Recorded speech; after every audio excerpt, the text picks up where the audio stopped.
छत्तीसगढ़ का सबसे पहला जिला स्तरीय मुस्लिम समाज सम्मेलन संस्कारधानी नगरी के ईदगाह मैदान मठपारा में होने जा रहा है। 7 व 8 जनवरी को होने वाले इस मुस्लिम सम्मेलन में जिले भर के मुस्लिम बंधु व युवक युवतियां बड़ी संख्या में पहुंचेंगी, जिसमें विवाह योग्य मुस्लिम युवक युवती परिचय से लेकर रोजगार, शिक्षा, स्वास्थ्य व दीनी तालीम से लेकर दुनियावी तालीम की जानकारी दी जाएगी।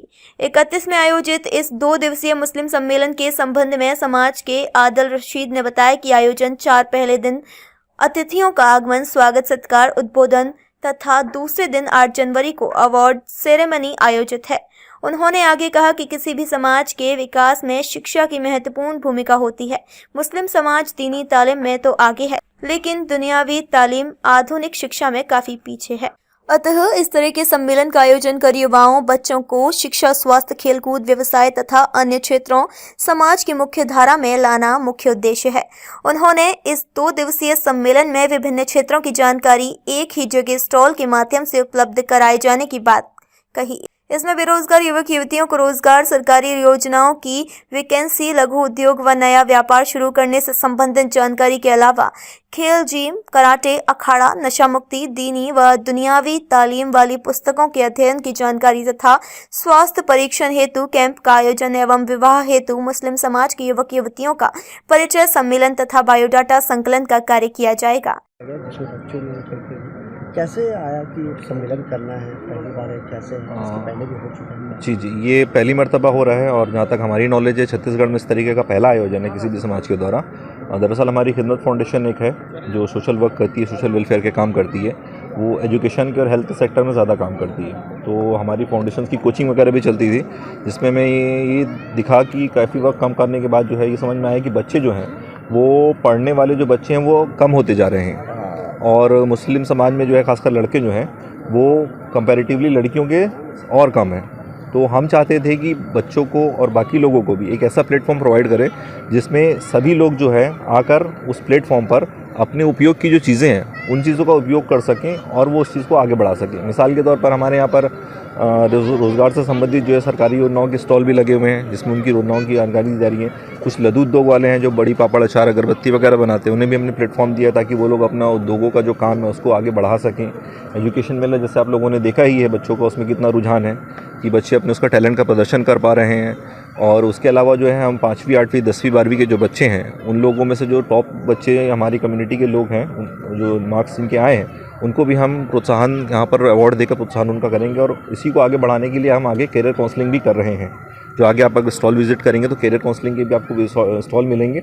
उसके अलावा दिग्विजय कॉलेज से भी जो है हमने मदद मांगी है, उनका जो प्लेसमेंट सेल है और उनकी जो करियर काउंसलिंग है टीम वो कल इंशाल्लाह जो है उसका प्रदर्शन करेंगे वो लोग करियर काउंसलिंग का पीपीटी के द्वारा।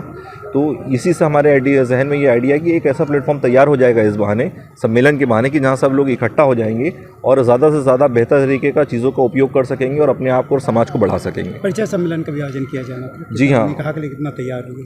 परिचय सम्मेलन हमारी ऑर्गेनाइजेशन एक और है, आला हज़रत वेलफेयर फाउंडेशन। ये जो सम्मेलन मुस्लिम समाज का है ये सभी समितियां जो हैं वो मिलकर कर रही हैं, खाली खिदमत फाउंडेशन का अवार्ड आयोजन नहीं है। ये तमाम समितियां जो हैं वो लोग मिलकर आयोजन कर रही है। तो वैसी आला हज़रत वेलफेयर फाउंडेशन हमारी है जो पिछले 4-5 सालों से इज्तिमाई निकाह जो हम जो बोलते हैं, सामूहिक विवाह जो हिंदी में बोला जाता है, वो करवाते हैं, जिसमें वो लोग रिश्ता तय करवाते हैं। लोगों से रिश्ता अगर आ जाता है तो उन लोगों की शादियाँ एक साथ करवाते हैं और जिसमें उन्हें अपनी तरफ से करीब 40 से 50 हज़ार रुपये का सामान जो है, जैसे बेड हो गया, कूलर हो गया, सिलाई मशीन हो गई, चेयर हो गई, कुछ जेवर भी हो गए, गद्दे और पहनने के कपड़े वगैरह वो सब प्रोवाइड कराते हैं। कई उसमें रिश्ते ऐसे हो जाते थे जिनके लिए हमको रिश्ता नहीं मिल पाता था, तो उसके लिए हमने परिचय सम्मेलन को ऑर्गेनाइज किया जिसमें जो है जो ज़रूरतमंद लोग होंगे, जिनको लड़कों के रिश्ते चाहिए, जिनको लड़कियों के रिश्ते चाहिए, वो अपना बायोडाटा यहाँ पे लाके सबमिट करेंगे और जिन लोगों को रिश्ते की ज़रूरत है वो लोग उन बायोडाटा में से अपने पसंद के रिश्ते छाँटेंगे और पसंद आने पर वो लोग आपस में तय कर कॉन्फ्रेंस रूम हमने बनाया जहाँ पर बैठ के वो लोग आपस में। कार्यक्रम में पहुंची महापौर हेमा देशमुख ने कहा कि मुस्लिम समाज द्वारा बच्चों ने प्रतिभा निखारने के लिए जो आयोजन किया वह सराहनीय है। उन्होंने कहा कि इससे समाज के युवक व युवतियों में बौद्धिक क्षमता में विकास होगा और समाज के बच्चे आगे बढ़ेंगे। मुस्लिम समाज जो सम्मेलन का आयोजन कैसे रहा, बच्चों जो इतने बड़े एग्जीबिशन आए ये कैसा है? जिला स्तरीय मुस्लिम समाज के द्वारा ये एग्जीबिशन कराया जा रहा है। बहुत अच्छी चीज़ें देखने मिल रही है कि हमारे जो बच्चे प्रतिभावान हैं उनको अपनी प्रतिभा निखारने के लिए एक जगह मिल रहा है, समाज उसकी जगह दे रहा है। इससे बच्चों का कॉन्फिडेंस भी बढ़ता है और वो आगे कुछ करने को प्रेरित होते हैं। क्योंकि मुझे लगता है इस तरह के कार्यक्रम मैंने पहली बार देखा है कि मुस्लिम समाज इस तरह से बच्चों को आगे बढ़ाने के लिए, महिलाओं को आगे बढ़ाने के लिए, युवाओं को रोज़गार देने के लिए कौशल विकास के माध्यम से और साइंस के मॉडल के माध्यम से बच्चों की प्रतिभा निखारने के लिए किया जा रहा है। इन्वायरमेंट को बचाने के लिए मैसेज दिया जा रहा है। यानी सारी चीज़ों का समावेश आज इस एक जगह पे दिखाई दे रहा है और इसका फ़ायदा ज़रूर बच्चों को मिलेगा। मुस्लिम समाज के इस प्रकार की जो कार्यक्रम है उसके लिए मैं उनको धन्यवाद और प्रेषित करना चाहती हूँ। उनको कहना चाहती हूँ कि आपने अपने बच्चों के लिए, इस प्रकार के युवाओं के लिए, महिलाओं के लिए, सबके लिए सोचा। ये बहुत अच्छी बात है। पूरे समाज के पदाधिकारियों को मैं धन्यवाद प्रेषित करना चाहती हूँ। समाज के बच्चों द्वारा अलग अलग प्रतिक्रिया दी गई। जी बताइए, क्या दिखाना चाह रहे हो, क्या बता रहे हो इसमें? हमारे प्रेजेंटेशन का नाम है फैक्ट्स अबाउट अर्थ। हम ये बताना चाहते हैं कि हमारा अर्थ पहले कैसे था, फिर कैसे था, फिर कैसे हुआ। तो हमारा जो अर्थ था वो पहले सन के जैसे था, पूरा सन के जैसे था। उसमें पूरी हीट थी, उसका टेम्परेचर बहुत हाई था, तो इसलिए वो बहुत गर्म था। और हमारा जो अर्थ था एक प्लेनेट से टकराया, उसका नाम था थिया। वो थिया के अंदर 3 चीज़ था, नमक, पानी और परमाणु। वो 3 चीज़ था, वो तीनों हमारे अर्थ में आए तो वो धीरे धीरे बर्फ़ जमने लगा। फिर बर्फ़ जमने लगा, धीरे धीरे करके वो बर्फ़ जमने लगा। फिर हमारे अर्थ की जो लाइन है वो पहले दूसरी प्लेनेट में चले जाती थी, अभी तो वो गोल है। पहले वो दूसरी प्लेनेट में चले जाती थी तो वो दूसरे प्लेनेट से टकराता था। इसलिए वो दूसरी बार टीना नाम के प्लेनेट से टकराया। तो टीना के अंदर कार्बन डाइऑक्साइड था, ऑक्सीजन, पूरे ऑक्सीजन थे। तो वो हमारे अर्थ में आए तो जो बर्फ़ जम गया था हमारे अर्थ में वो धीरे धीरे करके पानी बना। फिर पानी बनने के बाद वो उसमें पेड़ पौधे उगे और जानवर वगैरह आए, अर्ली मैन, मंकीज़ वगैरह आए। वो सब उससे हम जिंदा हुए। ये साइंटिफिकल ट्रूथ है। Thank you. मेरा नाम रिफत फातिमा। क्या दिखाना चाह रहे हो, क्या बता रहे हो? हेलो, माई सेल्फ अमान अहमद। ये एक स्मार्ट डस्टबिन है। ये ऑटोमेटिक यूज़ के लिए बना है, हाइजीन पर्पज़ पे। मतलब इसको बिना टच किए यूज़ कर सकते हैं हम। और इसका जैसे इसको सिर्फ पावर सप्लाई के लिए लैपटॉप से नहीं, इसको आप एडोप्टर से डायरेक्ट बिजली से भी चला सकते हैं। और इसका ज़्यादा कॉस्टली भी नहीं है ये। इसका मैक्सिमम दिन का 1 यूनिट से ज़्यादा चार्ज नहीं लेता ये बिजली का। क्या सोच के बनाया? क्योंकि डस्टबिन तो सभी जगह रहता है, सभी घर में रहता है। ऐसा क्या इसमें स्पेशल क्या है? सर, हाइजीन पर्पस है। अभी क्या कोविड का भी समय चल रहा है और क्या बोलते हैं, फ्यूचर में टेक्नोलॉजी का बहुत यूज़ है, तो इसको बिना टच के यूज़ कर सकते हैं। इसकी एक रेंज है, अगर ये रेंज के अंदर अपना कोई चीज़ डिटेक्ट करता है तो वो अपने आप ओपन हो जाता है ऑटोमेटिक।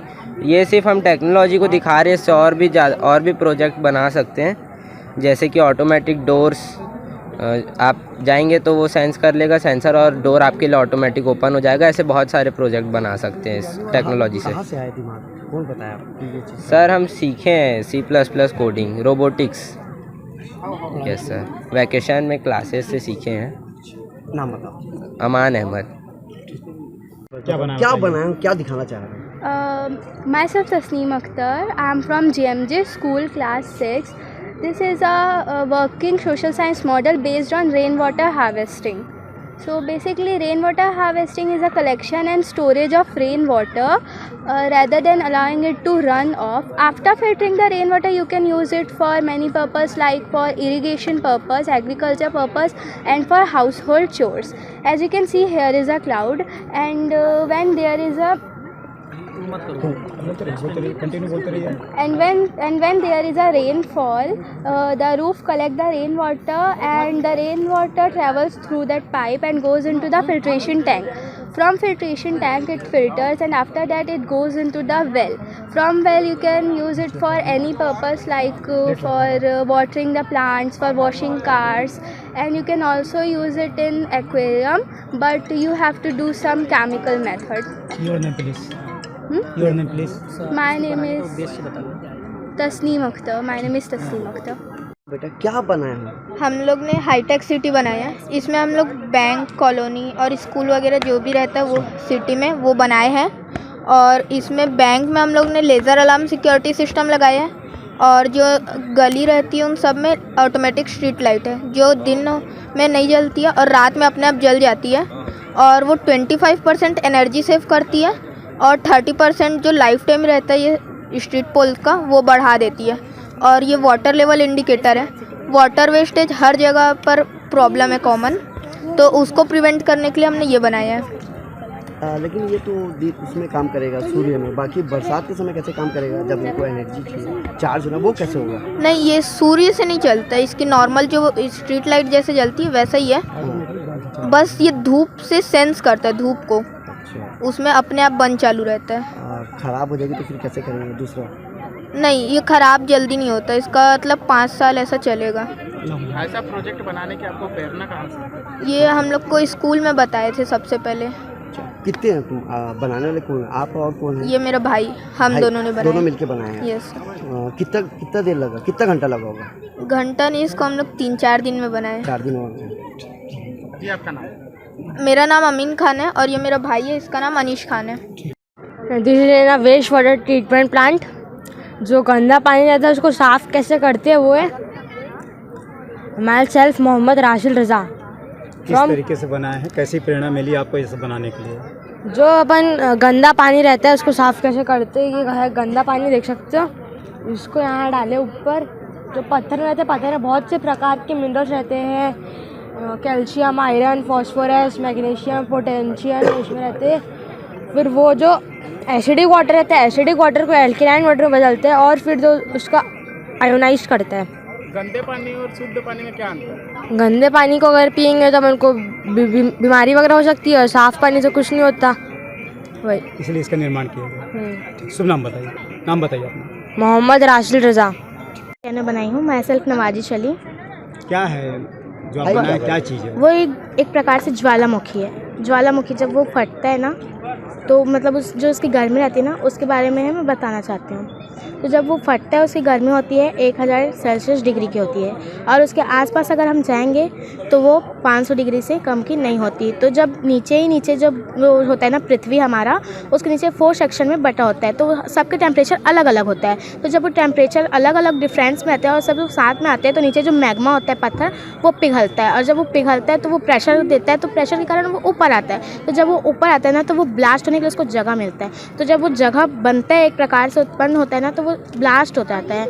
और जिस तरीके से वो ब्लास्ट होता है ना मतलब कोई भी चीज़ को वो आसानी से जला सकता है। इसके द्वारा निकले हुए गैस, मतलब जो पूर्व गैस होता है ना वो होता है जलवाष्प होता है। और जो इससे धुआं निकलता है ना वो हमारे प्रदूषण फैलाता है, जो हमारी प्रकृति है, हमारे स्वास्थ्य है, उसको सबको बिगाड़ता है। मतलब देखा जाएगा आमतौर में तो हमारे शहर में कहीं वोल्केनो नहीं मिलता है। तो देखा जाए तो भारत में सिर्फ 2 जगह है। तो पहला मैं बताना चाहती हूँ बैरन ज्वालामुखी जो अंडमान निकोबार द्वीप में है, और एक है नारकोरम ज्वालामुखी जो अंडमान निकोबार के उत्तर अंडमान पूर्व में है। तो ये और विश्व में देखा जाए तो 500 से ज़्यादा ज्वालामुखी होती है। तो जो ज्वालामुखी होती है उसका मतलब जो लावा निकलता है तो वो लावा ऐसे बनता है, जब पत्थर जब पिघलता है ना तो वो जब पिघल के जब वो ऊपर आता है ना तो वो लावा होता है। मैं ठीक है बेटा, कंटिन्यू बोलते रहिए। हाँ, तो ये इस तरीके से ब्लास्ट होता है। ये सिर्फ मेरा एक मतलब छोटा सा है। बाकी जब वो असली लावा जब फटता है ना तो बहुत रेड और बहुत ऑरेंज कलर में मिक्स होता है। तो हम इतना अंदाज़ा लगा सकते हैं कि उसके गिरने से पहले एक इंसान की मौत हो सकती है, वो इतना गर्म होता है। अगर हम सोलार में देखा जाए तो हम अगर धूप में ब्लैक बर्तन में अगर कुछ रखेंगे तो वो धूप के ज़रिए से पक जाएगा, क्योंकि वो सोलार एनर्जी से हो रहा है। तो जब धूप से पक सकता है और वैसली सी बात है, इतना सारा अंगार में हम जल सकते हैं। तो इतना मतलब जब अंगार रहता है तो इसमें एक आम इंसान की मौत हो सकती है। नाम बताओ। मेरा नाम है नवाजिश अली। हमारा प्रोजेक्ट है, इसको बनाने में हम लोगों को कम से कम मैक्सिमम 1 वीक तो लगे ही हैं। और ये हमारा जो प्रोजेक्ट है ये हमारा जो ये ना इराक़ में मौजूद है। ये जो मज़ार है हज़रत इमाम हुसैन रज़ी अल्लाह ताला अन्हु की है मज़ार। और ये जब ये करबला में लड़ाई हुई थी तो ये सच और झूठ के लिए लड़ाई हुई थी, किसी मारपीट की लड़ाई नहीं हुई थी, इसलिए लड़ाई हुई थी। और इससे हमें यह सीखने को मिलता है भाई कि कभी भी गलत चीज़ का साथ नहीं देना चाहिए और सब्र करना चाहिए और औरतों को पर्दा करना। और जैसे बहुत से लोग होते हैं कि मतलब अपन को पता है कि गलत हो रहा है पर फिर भी उस चीज़ का साथ देते रहते हैं कि जो नहीं बोलना है। लेकिन जब अगर कोई बोलता है कि भाई ये गलत है, अगर उसके खिलाफ आवाज़ उठा रहे हैं तो वो अपने लिए भी अच्छा है कि हमें इस चीज़ से बेनिफिट हो रहे हैं, तो इसके लिए हम इसको बनाए हैं। और ये इराक़ में मौजूद है। और कहीं नहीं? नहीं, ये इराक़ में हज़रत हुसैन रज़ी अल्लाह तआला अन्हु की मज़ार है। शुभ नाम बताइए। हाँ, शानू बड़गुजर मेरा नाम है, इनका नाम खुशी है और इनका नाम जोया। राजनांदगांव से विजन टाइम न्यूज़ के लिए ऋषि बांसोड़ की रिपोर्ट।